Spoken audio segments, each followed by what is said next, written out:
Hello everyone. उम्मीद है कि आप सभी लोग अच्छे होंगे।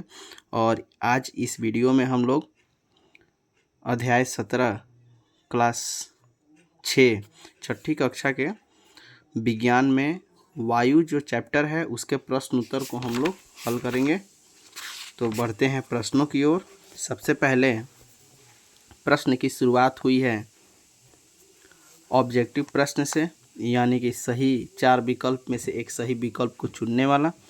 तो पहला प्रश्न है, श्वसन के लिए आवश्यक होती है। श्वसन यानी कि सांस लेने के लिए, सांस लेने के लिए पानी, वायु, जल, आग या खुली जगह। तो इसमें वायु हो जाएगा। हमें सांस लेने के लिए हवा जरूरी है। दूसरा है कि पर्वतारोही ऊंचे पर्वतों पर चढ़ते समय किस गैस का सिलेंडर अपने साथ ले जाते हैं। तो हम सांस लेते हैं तो उसमें कौन सा गैस उपयोग होता है, वो है ऑक्सीजन। तो ज़रूरी है कि ऑक्सीजन का गैस का सिलेंडर लेकर जाएंगे। दूसरा कोई गैस तो हम सांस के दौरान लेते नहीं हैं। कार्बन डाइऑक्साइड तो हम लोग छोड़ते हैं, और नाइट्रोजन और आर्गन का प्रयोग सांस लेने में होता नहीं है, तो इसमें ऑक्सीजन हो जाएगा। तीसरा है, वायु एक मिश्रण है। वायु मिश्रण यानी कि उसमें क्या क्या मिला हुआ है। तो गैसों का गैस मिले हुए हैं, जलवाष्प भी रहता है, धूल कणों का धूल कण भी रहते हैं।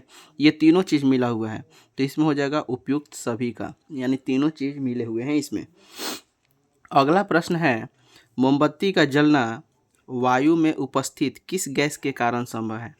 तो मोमबत्ती का जलना हो या किसी भी वस्तु का जलना हो, जलना संभव है तो वह ऑक्सीजन के कारण है। ऑक्सीजन रहेगा तभी वो कोई वस्तु में आग पकड़ सकती है।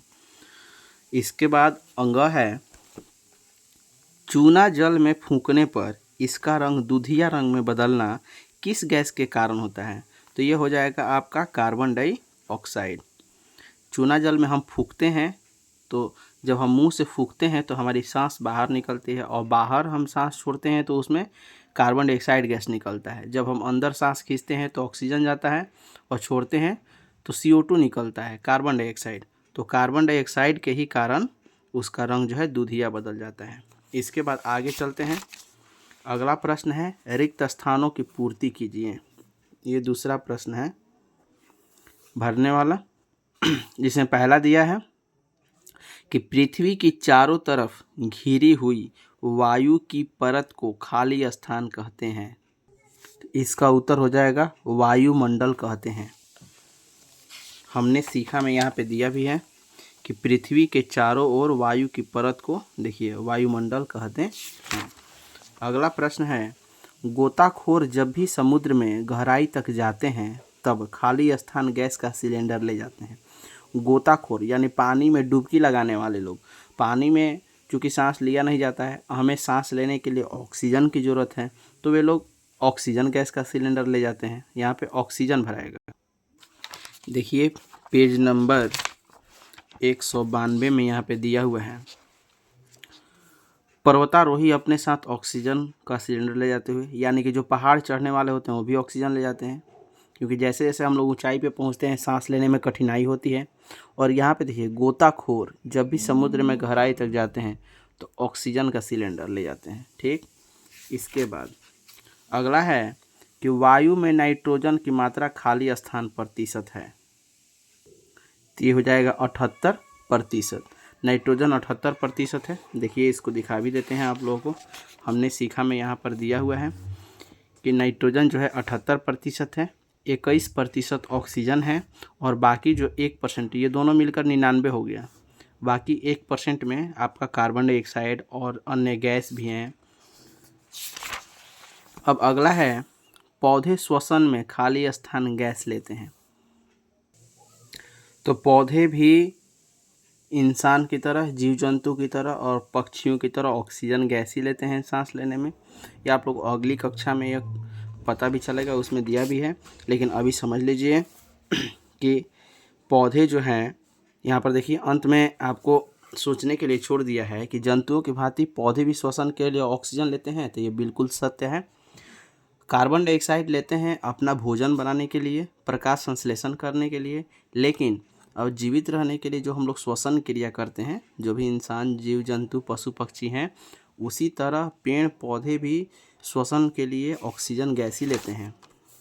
अगला है, जो जीव पानी में रहते हैं वे श्वसन के लिए पानी में घुली हुई ऑक्सीजन का उपयोग करते हैं। खाली स्थान में यहाँ पे ऑक्सीजन होगा। पानी में रहने वाले जीव, सांस लेने के लिए सबको ऑक्सीजन ही चाहिए, दूसरा कोई गैस सांस लेने के लिए नहीं है। ऑक्सीजन ही जो है उनके जीने का सहारा है, उसी को लेकर लोग जिंदा रहते हैं। तो जो पानी में रहने वाले जलीय जीव भी होते हैं वह भी अपना सांस लेने के लिए ऑक्सीजन ही लेते हैं। वह पानी में घुला हुआ ऑक्सीजन, जो पानी में घुला रहता है, मिला रहता है। क्योंकि पहले आप लोगों को बता देते हैं, देखिए यहाँ पर दिया हुआ भी है, मछलियाँ जल में घुले ऑक्सीजन का उपयोग सांस लेने में करती हैं। मछलियों की तरह अन्य जितने भी जीव हैं वो पानी में ऑक्सीजन जो घुला रहता है उसी को सांस लेने के लिए उपयोग करते हैं। तो ये भरने वाला हो गया। पहला में वायुमंडल, दूसरा में ऑक्सीजन, तीसरा में 78, चौथा में ऑक्सीजन, पांचवा में भी ऑक्सीजन। अब तीसरा प्रश्न है कि वायु मिश्रण है कैसे। तो इसका उत्तर देखिए ये रहा।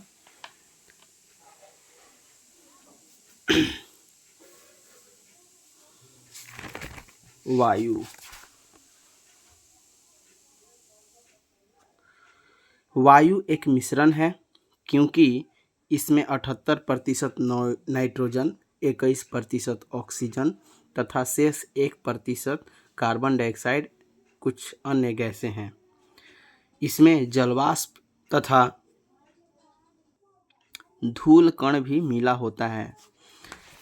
बहुत सारी चीज़ मिलने के कारण बहुत अलग अलग प्रकार की इसमें गैसें हैं, जलवाष्प है, धूल कण है, इसलिए इसे मिश्रण कहा जाता है। तो देखिए इसका उत्तर हम लोग यहाँ से लिख सकते हैं। यहाँ पे दिया है कि वायु जो है गैसों का मिश्रण है, कितना प्रतिशत है ये गैस दिया हुआ है, और वायुमंडल में जलवाष्प और धूलकण भी होता है, इसको भी बताया है। और साथ ही साथ पेज नंबर 195 में 195 में यहाँ पर भी दिया है कि देखिए वायु में कुछ गैसें, जलवाष्प और धूलकण विद्यमान होते हैं। ठीक, कौन कौन सी गैस मिली है यहाँ पर दिया हुआ है, और यहाँ पे प्रतिशत भी दिया है, कितना प्रतिशत है, क्या क्या मिला रहता है, क्यों इसको मिश्रण कहा जाता है। तो ये हो गया तीसरा प्रश्न का उत्तर कि वायु मिश्रण है कैसे। अब चलते हैं हम लोग अगले चौथे प्रश्न की ओर। चौथा प्रश्न कह रहा है कि कौन सी गैस श्वसन के लिए आवश्यक है। तो यह ऑक्सीजन गैस श्वसन के लिए आवश्यक है। यह सभी जानते हैं कि श्वसन करने के लिए चाहे कोई भी जीव जंतु हो या कोई प्राणी हो, सजीव प्राणी हो, उन सब के लिए ऑक्सीजन गैस ही श्वसन में काम आता है। इसके बाद पांचवा प्रश्न है कि उन क्रियाकलापों की सूची बनाइए जो वायु की उपस्थिति के कारण संभव है। यानी कि वायु रहेगा तो हम क्रियाकलाप व एक्टिविटी कर सकते हैं, वायु नहीं रहेगा तो वह काम हम नहीं कर सकते हैं। तो चलिए उन चीज़ों की हम सूची बनाते हैं। तो इसका उत्तर है कि वायु की उपस्थिति के कारण होने वाले क्रियाकलाप निम्नलिखित हैं। कुछ क्रियाकलाप हम लोग लिखेंगे जो जानते हैं, आप लोग भी जानते हैं। पहला कि सभी जीव जंतु, पक्षी, मानव, पेड़ पौधों के जीवित रहने के लिए सांस लेने के लिए वायु की आवश्यकता है। वायु नहीं रहेगा तो ऑक्सीजन खत्म हो जाएगा, और ऑक्सीजन खत्म हो जाएगा तो कोई भी जीव जंतु, पेड़ पौधे, मानव, ये सब जिंदा नहीं रह पाएंगे। दूसरा, किसी चीज़ का जलना। क्रियाकलाप का नाम लिखना है कि कौन कौन क्रियाकलाप जो है वायु कारण संभव है। तो सांस लेना एक क्रियाकलाप हो गया। किसी वस्तु का जलना, चीज़ या वस्तु, पदार्थ, कुछ भी कर सकते हैं। जलना, जलने के लिए वायु की आवश्यकता है। तीसरा, साइकिल, गाड़ी इत्यादि को चलने के लिए पहिए में भरना। पहिए में हवा भरते हैं, देखिएगा आप कोई भी गाड़ी चलाते हैं उसमें जो पहिया लगा रहता है उसमें हवा भरा रहता है। हवा नहीं रहने से वो चलता नहीं है। गाड़ी हो या साइकिल हो, आप साइकिल में भी देखिएगा अगर हवा पूरी तरह से निकाल दीजिए तो उसको चलाइएगा तो चलेगा नहीं। वो हवा जो है दबाव बनाता है, और दाब के कारण क्या होता है, उसकी गति बढ़ जाती है। साइकिल हो, गाड़ी हो, कोई भी मोटरसाइकिल हो, स्कूटर हो, सब आराम से चलता है। चौथा क्रियाकलाप है पतंग उड़ाना। हम लोग जो पतंग उड़ाते हैं वह हवा के कारण ही संभव है। अगर हवा नहीं बहेगा, एकदम वायु गुमसुम रहेगा, थोड़ा सा भी हवा नहीं बहेगा तो पतंग नहीं उड़ता है। वही देखिएगा वायु में गति रहेगी तो पतंग तुरंत उड़ जाता है। इसके बाद अगला फिरकी या घिरनी नचाना। हम कोई फिरकी या घिरनी नचाते हैं, आपके किताब में भी शुरू में दिया है, देखिए ये जितना भी ये घिरनी है अलग अलग प्रकार का, मेला वगैरह में जाने पर ये सब मिलता है अलग अलग डिजाइन में। तो ये जो है वायु के कारण ही संभव है। वायु रहता है तो इसे हम आराम से उसको आप कहीं भी रख दीजिएगा, हाथ में पकड़े रहिएगा या कहीं पर स्थिर रखिएगा तो हवा के कारण क्या होता है उसकी घिरनी जो है नाचने लगती है इत्यादि। ऐसे तो बहुत सारे क्रियाकलाप हैं लेकिन अंत में इसको इत्यादि लिख देंगे 2 4 5 लिखने के बाद। अब चलते हैं हम लोग अगले प्रश्न की ओर। इस पाठ का आखिरी प्रश्न है कि पौधे वायुमंडल में गैसों का संतुलन बनाने में सहायक होते हैं कैसे? गैस का संतुलन कैसे बनाते हैं पेड़ पौधे? तो इसका उत्तर ये रहा कि सभी जीव सांस लेने के लिए ऑक्सीजन का उपयोग करते हैं तथा कार्बन डाइऑक्साइड को बाहर वातावरण में छोड़ देते हैं। ठीक इसके विपरीत पेड़ पौधे अपना भोजन बनाने के लिए कार्बन डाइऑक्साइड का उपयोग कर लेते हैं तथा भारी मात्रा में ऑक्सीजन वायुमंडल में छोड़ देते हैं। इस प्रकार वायुमंडल में गैसों का संतुलन बनाने में पौधों की अहम भूमिका होती है। हम सभी सजीव प्राणी क्या करते हैं कि सांस लेने के लिए ऑक्सीजन लेते हैं और सांस छोड़ते हैं तो उसमें CO2 गैस निकलता है। ये काम पेड़ पौधे भी करते हैं, लेकिन दिन के समय में पेड़ पौधे जो हैं अपना भोजन बनाते हैं, प्रकाश संश्लेषण की क्रिया करते हैं और उस प्रकाश संश्लेषण की क्रिया के दौरान उनको कार्बन डाइऑक्साइड की आवश्यकता होती है और जितना भी वायुमंडल में छोड़ा हुआ ऑक्सीजन CO2 गैस रहता है यानी कि कार्बन डाइऑक्साइड रहता है, उसको क्या करते हैं वो उपयोग कर लेते हैं अपने भोजन बनाने के लिए और पुनः बहुत भारी मात्रा में, बहुत ज़्यादा मात्रा में ऑक्सीजन को क्या करते हैं वायुमंडल में छोड़ देते हैं। इससे क्या होता है कि वायुमंडल में ऑक्सीजन का संतुलन बना रहता है, यानी ऑक्सीजन की कमी नहीं होती और कार्बन डाइऑक्साइड की बढ़ोतरी नहीं होती, कार्बन डाइऑक्साइड जो है कम हुआ रहता है।